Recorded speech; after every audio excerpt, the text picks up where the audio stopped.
Yes, Jehovah's Witnesses are indifferent. Indifferent to social issues, politics, climate change, the threat of nuclear war, and disasters. Although they acknowledge the aforementioned issues, they do not feel the need to actively engage in social activism or speak out about these issues. And the psychology behind it is exactly what keeps 8 million Jehovah's Witnesses captives to this concept.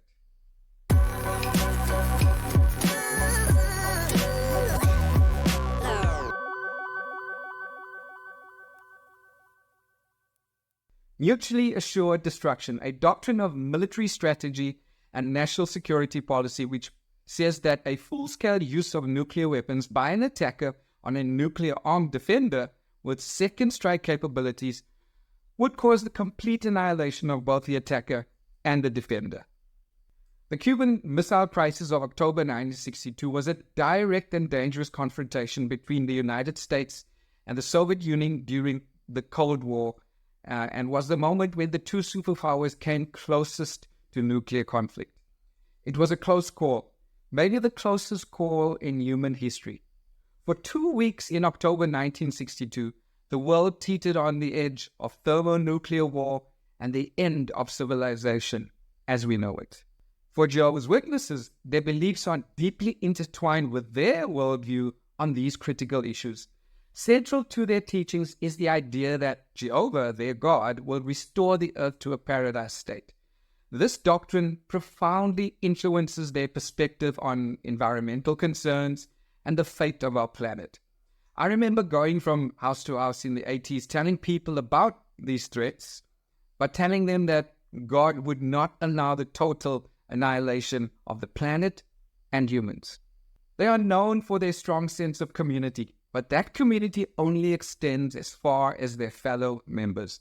From an early age, members are indoctrinated to believe that their faith offers a unique understanding of the future of humanity on the earth. Their doctrine teaches that the earth will be transformed into a paradise where all problems, including environmental issues, will be resolved by divine intervention. This belief is deeply ingrained in their psyche, shaping how they perceive and respond to global challenges. When it comes to climate change, Jehovah's Witnesses may acknowledge its existence, but their focus remains on spreading their message of hope rather than advocating for environmental activism. They believe that their efforts are best directed towards preparing individuals for the impending paradise, rather than attempting to fix the world's problems. Furthermore, the threat of nuclear war and pollution, often viewed through the lens of biblical prophecy. They interpret these events as signs of the approaching end times, reinforcing their belief in the imminent restoration of the earth.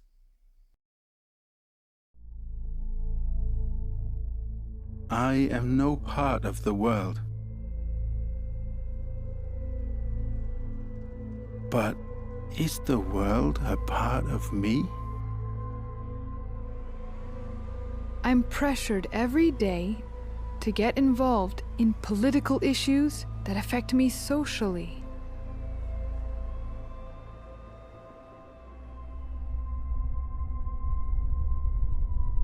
Environmentally.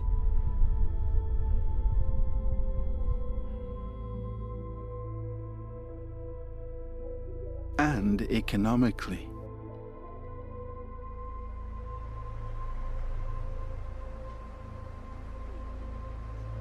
That pressure could rob me of my peace of mind. And influence how I think. I could take sides in my heart, even if I'm not aware of it.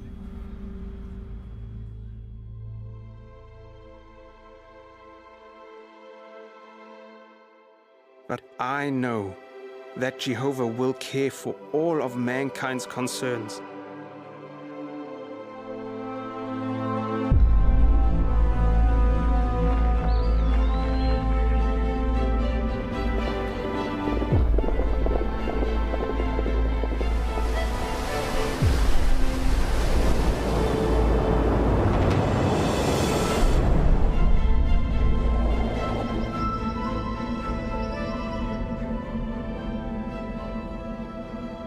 by means of his kingdom, ruled by his Son, Jesus Christ.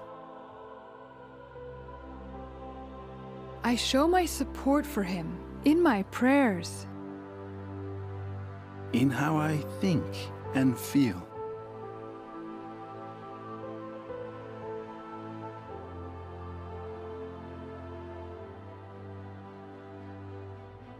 And by teaching others what the kingdom will do for mankind. I know there are millions of brothers and sisters all over the world who loyally support the Prince of Peace just like me, because I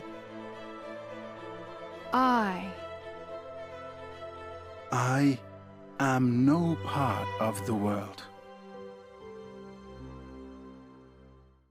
The community's tight-knit structure provides a sense of security and purpose in the face of these daunting challenges. Rather than succumbing to fear or despair, Jehovah's Witnesses find solace in their faith, trusting in Jehovah's promise of a better future. While many religious and non-religious groups engage in various forms of social action, the approach of Jehovah's Witnesses is unique, deeply rooted in their doctrine and their beliefs. They are taught that their primary duty is to preach the message of God's kingdom.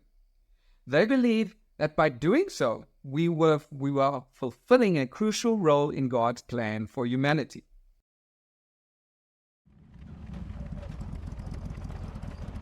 Growing up in the South, during the time of segregation, blacks and whites, we couldn't mix. And not only that, they had signs to keep you knowing where you're supposed to go. I couldn't understand why we couldn't get along. 50 cents? Yes, sir. Thank you, sir. Grandma, he's just a boy. Why are you saying sir? Be quiet. I want you to know your place. I told her after we got back on the track, I'll never hold my head down, My grandmother, she knew I had a love for the Bible because I would always read the Bible as a kid. Praise ye the name of the Lord. But I couldn't understand it.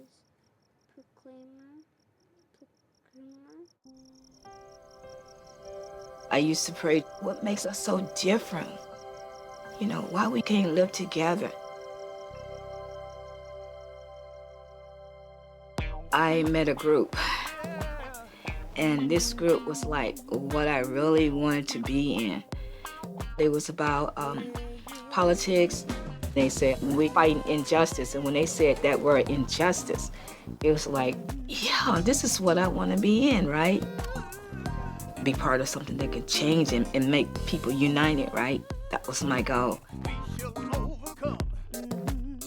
We started protesting about police brutality, and I think that's what a lot of people, was focusing on.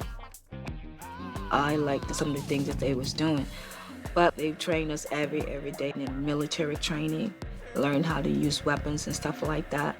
And so I'm thinking this is not what I want to be in. This is not what I enjoy. So I started going back to God again, to reading the Bible, because it's I'm not changing anything. The Bible that I was reading was the King James Version. So I was reading it, but I couldn't understand it. We went to Jamaica, and I saw this Bible, the New World Translation. And I started reading it, and it made so much sense. I could understand it, and it wasn't thee and thou. I was like, wow, this is the one I want to get. One day, 2 women knocked on the door. I didn't know they were Jehovah's Witnesses. All I could see was a Bible.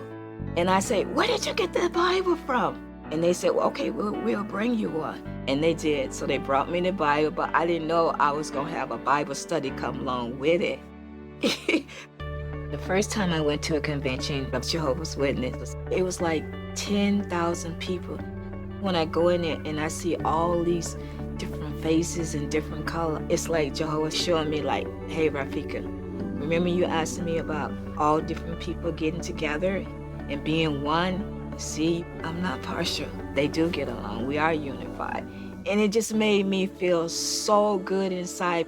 Yes, this is the organization that I want to be in. I just see people as people, and I can preach and be friends with anybody. Now that I know what the Bible really teaches, I have a wonderful life, because I know that only God and His government can bring about peace. Just like how Jehovah unified everybody, I would like for everybody to be unified and come to know Jehovah, just like I know Him. Jehovah answered my prayer.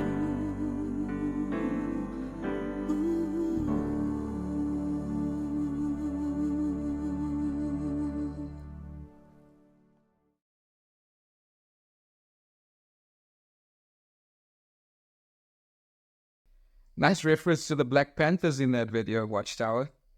What Jehovah's Witnesses' worldview is highly insular, with a strong emphasis on maintaining doctrinal purity and avoiding entanglement with worldly affairs. This can lead to a reluctance to engage in traditional forms of activism or social advocacy.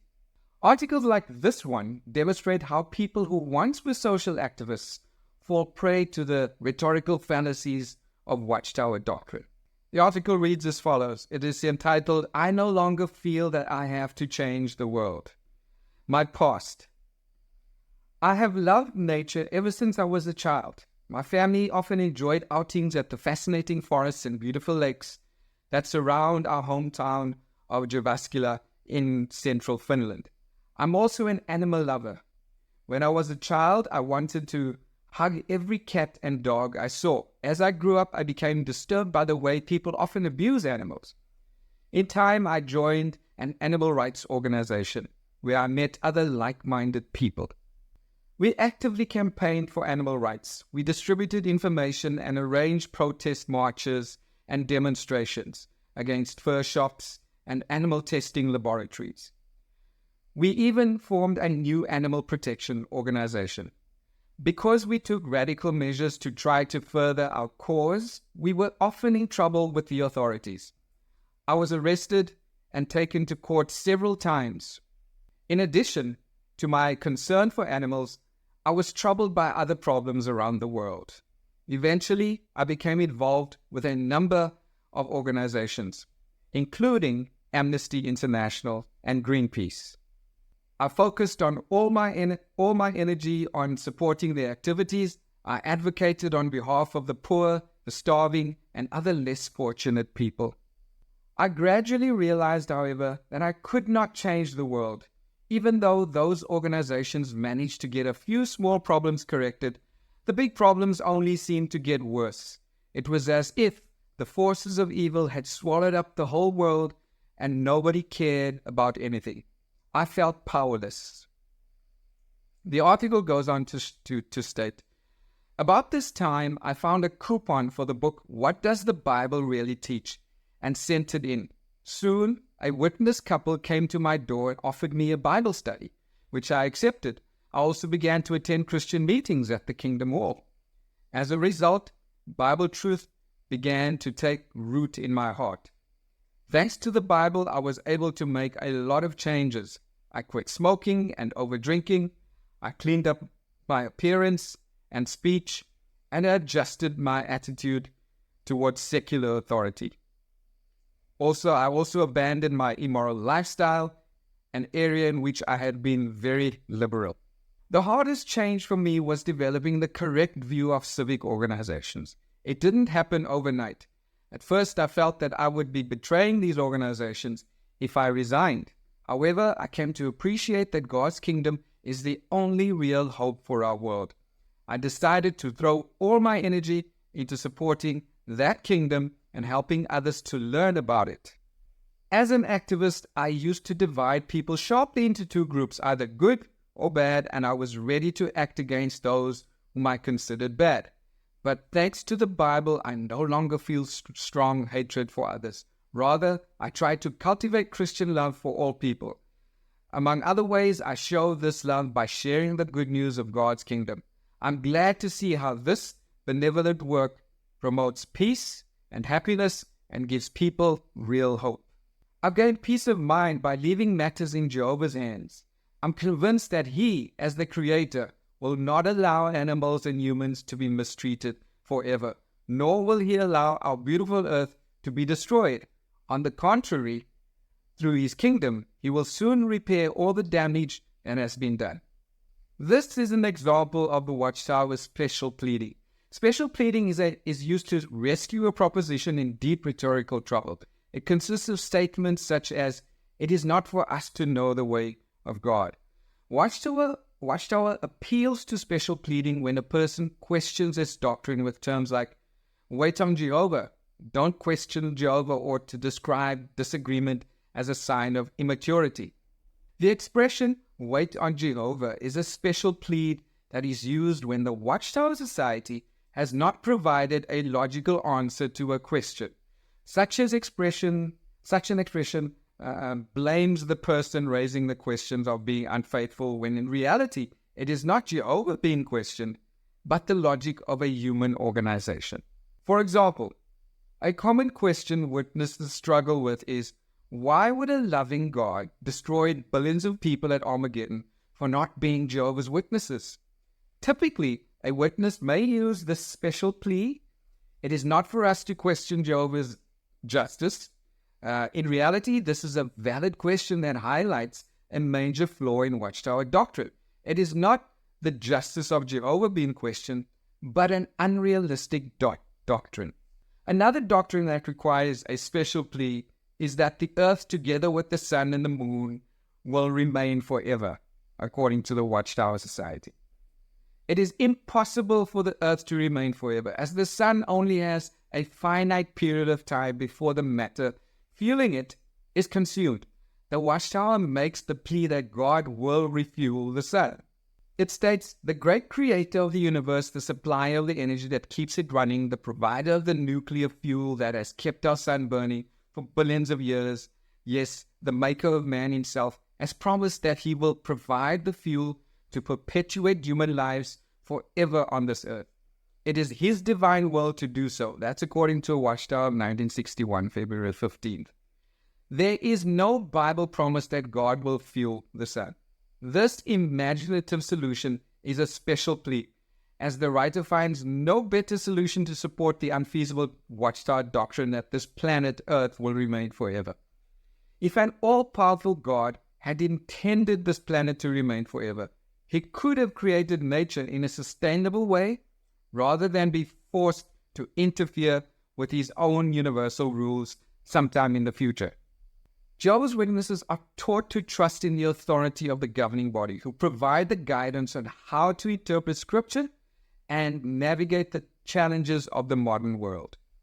Amidst this cacophony of global crisis, Jehovah's Witnesses often stand aloof, their attention turned inward, fixated on the promise of a utopian future foretold in their literature. Their belief in the imminent arrival of God's kingdom, where paradise will be restored and all earthly woes will be vanquished, acts as a comforting balm, shielding them from the harsh realities of the present. But this insulation comes at a cost, a dangerous detachment from the pressing issues plaguing our world.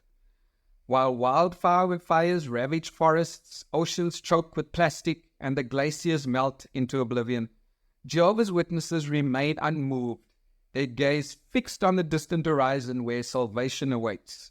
In the realm of politics, they tread cautiously, admonished by their religious leaders to remain no part of this world. This mantra, taken from their interpretation of Scripture, serves as a convenient excuse for political apathy. While the world grapples with tyranny, oppression, and human rights abuses, Jehovah's Witnesses retreat into the safety of their spiritual enclave, shielded from the harsh realities of power struggles and geopolitical strife. The climate crisis, arguably the greatest existential threat facing humanity, is met with a disconcerting shrug from Jehovah's Witnesses. While scientists issue dire warnings of rising temperatures, extreme weather events, and ecosystem collapse, they cling to the belief that God will intervene, restoring the earth to its former glory. In their eyes, environmental activism is but a futile endeavor, a distraction from the real work of spreading their message of hope. And then there's the looming shadow of nuclear war, a specter that haunts the collective consciousness of humanity. While the world teeters on the brink of annihilation, Jehovah's Witnesses remain comfortable in their spiritual bubble, shielded from the harsh glare of geopolitical tensions and the nuclear brinkmanship. The prospect of mutually assured destruction is dismissed as a mere footnote in the grand tapestry of biblical prophecy. But behind this facade of indifference lies a profound tragedy, the loss of empathy, the loss of compassion and solidarity with our fellow human beings. In their zeal for salvation, Jehovah's Witnesses have turned a blind eye to the suffering and struggles of those around them, forsaking their duty to alleviate pain and injustice in the here and now. In the end, the naivety and indifference of Jehovah's Witnesses serve as a cautionary tale, a stark reminder of the dangers of retreating into the safety of dogma and doctrine. While their faith may offer solace in troubled times, it must not come at the expense of our humanity. For only by confronting the harsh realities of our world can we hope to enact meaningful change and forge a brighter future for generations to come.